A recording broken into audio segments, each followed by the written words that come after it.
बहुत समय पहले एक नगर में एक व्यापारी अपने परिवार के साथ रहता था। व्यापारी बड़ा ही ईमानदार और धर्मप्रिय था। उसकी पत्नी भी सदाचारी और धार्मिक थी। घर में सुख शांति और समृद्धि थी। लेकिन कुछ समय बाद व्यापारी का व्यापार घाटे में चला गया। उसने बहुत ही प्रयास किया लेकिन सफलता नहीं मिली। धीरे धीरे घर की आर्थिक स्थिति खराब होने लगी।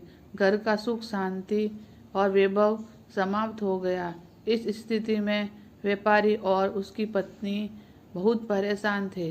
व्यापारी तो पूरे दिन अपने काम में लगा रहता लेकिन उसे कोई फायदा नहीं होता। व्यापारी की पत्नी माँ लक्ष्मी से प्रार्थना करती थी कि उसकी समस्या का समाधान हो। एक दिन व्यापारी की पत्नी एक पड़ोसी महिला से मिली।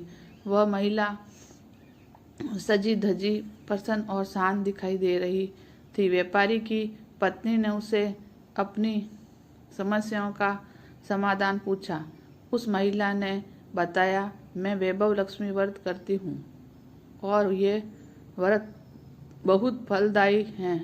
ये व्रत करने से माँ लक्ष्मी प्रसन्न होती हैं और घर में धन धान्य की वर्षा होती है।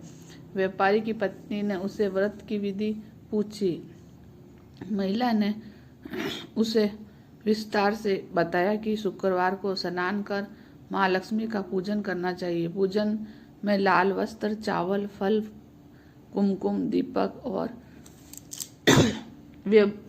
नैवेद्य अर्पित करना चाहिए। व्रत के दौरान माँ लक्ष्मी का कथा सुननी चाहिए और दिन भर उपवास रखना चाहिए।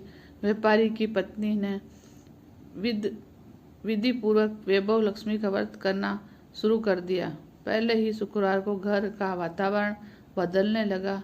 व्यापारी को व्यापार में थोड़ा लाभ हुआ। पत्नी ने व्रत को लगातार 11 शुक्रवार तक रखा। धीरे धीरे उनके घर में सुख शांति लौट आई। व्यापारी का व्यापार फिर से उन्नति करने लगा। ये देखकर पड़ोस की अन्य महिला भी प्रेरित हुई और उन्होंने व्रत करना शुरू कर दिया। सभी को इस व्रत का चमत्कारी फल मिला। ये व्रत हर किसी के जीवन में खुशियाँ और वैभव लाने वाला साबित हुआ। जय माता लक्ष्मी वैभव।